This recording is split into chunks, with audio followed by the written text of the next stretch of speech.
immédiatement. Satisfaits d'avoir fait parvenir leurs revendications acquis des droits, ces élèves sont pré-partis avec l'espoir de voir ces inciviques répondre de leurs actes. Dorine Doubé, je reviens vers vous. Le rapatriement des Tshisekedi continue toujours à poser problème. Vous marchandez, ça dépouille, si je peux le dire ainsi. Vous posez des conditions. Aujourd'hui, le gouvernement provincial vient de répondre à une de vos revendications en vous octroyant 500 mètres au cimetière de la Gombe où sera érigé le monument des Tshisekedi. D'abord, madame, je dois vous dire que la famille n'impose aucune condition. Il n'y a pas de marchandage. Il faut que nous soyons clairs avec ça. D'ailleurs, la semaine passée, la famille avait fait une communication en Belgique à ce sujet-là. Il n'y a aucune condition. Seulement, nous attendons à ce qu'on nous propose les lieux de sépulture où on va ériger le mausolée en mémoire de notre président, eu égard à la demande de la population et de son combat politique. Ensuite, nous attendons aussi l'implication d'un gouvernement responsable.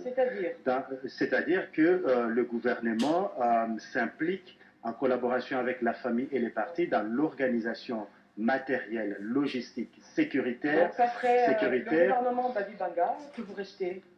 Peu importe, on n'a pas de conditions à ces propos-là. Je crois que le secrétaire général adjoint, M. Félix Tshisekedi, était clair à ces sujets-là.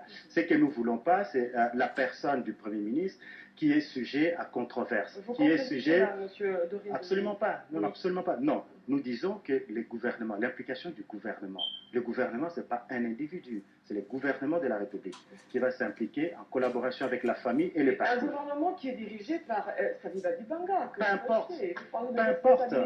Mais peu importe, madame. Prêts à vous accompagner pour les obsèques des Tshisekedi. Mais qu'ai-je dit? J'ai dit le gouvernement de la République, peu importe lequel. Il n'y a pas une contradiction. Tout simplement, nous attendons à ce que ces gouvernements puissent s'impliquer dans l'organisation matérielle, logistique. Ne sous-estimez pas ces obsèques. Ces obsèques sont attendues par la population entière. Ne les sous-estimez pas. Donc nous souhaitons à ce que cela puisse se faire avec les autorités du pays. Quant à ce qui concerne les lieux de sépulture, effectivement, on vient de nous proposer un lieu aujourd'hui. La famille et le parti vont délibérer, vont donner une réponse à ces sujets-là. Nous espérons que vous n'allez pas encore refuser pour ne pas crisper encore les choses. Si vous m'avez demandé mon avis personnel, je vous l'aurais donné. Mais mon avis n'importe peu. C'est l'avis de la famille et du parti. Mais à mon sens, c'est peu pour l'illustre disparu. Le ministre de l'Agriculture, Patrick Mayombe, a regagné Kinshasa samedi après avoir pris part à la 40e session des gouverneurs du Fonds international de développement agricole de Rome, au cours de laquelle il a plaidé pour la levée de la suspension de la RDC à cette session. Levée de suspension de la RDC au Fonds international des développements agricoles. Cette mesure a connu l'implication du gouvernement de la RDC au travers son ministre Patrick Mayombe qui est rentré hier dans la capitale congolaise après avoir pris part à la 40e session des gouverneurs de FIDA à Rome. L'annonce a été faite au cours de cette rencontre mondiale regroupant plusieurs personnalités œuvrant dans le secteur du développement. Patrick Mayombe, ministre de l'Agriculture, fait la restitution. C'était une session élective qui a fait porter M. Gilbert Pongo à la tête de FIDA en remplacement de M. Kanae Nwenge qui était de nationalité nigériane. Tout juste après la conférence, le ministre Patrick Mayombe a bénéficié des quelques contacts fructueux du représentant de l'FAO, PAM, ainsi que du président entrant du FIDA. L'objet principal de notre mission de cette fois-ci, c'était de chercher à lever la suspension du portefeuille de FIDA au Congo qui avait été suspendu. Comme vous le savez, le FIDA a accordé un don de 230 millions de dollars pour l'agriculture au Congo, notamment pour 3 projets. Il y a un projet Pyram, un projet Papakine, un autre projet dans le Kivu. Mais ces projets avaient tous été suspendus à cause des dépenses inéligibles qui avaient été exécutées par le projet Pira, mais on avait suspendu tout le portefeuille. Et en marge de cette session, j'ai rencontré le président de la FAO, avec qui on a longuement discuté.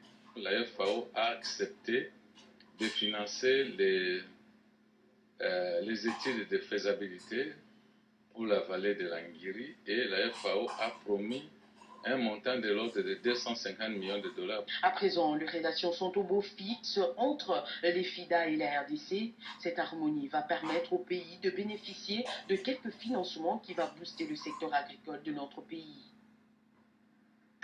Et en sport, le football club Renaissance et l'AS des clubs qui étaient engagés au tour préliminaire des interclubs de la CAF ont bien passé cette étape. Ces deux clubs rejoignent le tout-puissant Mazembe et Stanga Balende qui étaient exemptés du premier tour de cette compétition. Le FC Renaissance s'est qualifié au détriment de FC Akanda du Gabon, tandis que l'AS des clubs a éliminé Royal Léopard de Swaziland. Philippe Saint-Jean pour les détails. Qualifié au second tour de la Coupe de la Confédération, le Football Club Renaissance du Congo qui a éliminé au tour préliminaire le FC Akanda du Gabon rencontrera en 16e de finale la formation de Mouloudia d'Algérie. Certes, cette formation est loin d'être un foudre de guerre. David aleka batu nyonso bazaki na tobe mutu mota va omna Goliath te bazaki eloko esala mutu ke liboso eza idée oyo eno oyo eno lobi ke no mutu aze eloko te pona biso na situation na ko sala bana Renaissance babanga eloko te babanga ko mwana Algérie te po ebanda ke tobeta na Algérie na 16e ngana lobi na bakanga data lelo to leka sous 16e eza eloko te tout eza détermination na yo esiko lingo kende. Et alors, nous avons tombé dans le quartier, on bête à moi, question à bijoux, on bête au bête. Tout le monde a dit on a nommé Albert, tous les quatre. N'est pas tout à l'heure, dans la Renaissance, base à la Kimia, Bissona Bango, ensemble, tous c'est l'effort, tous les cas 16e de finale. Conscient du niveau appréciable du championnat algérien, le FC Renaissance du Congo est appelé à travailler davantage, si seulement si il veut aller plus loin.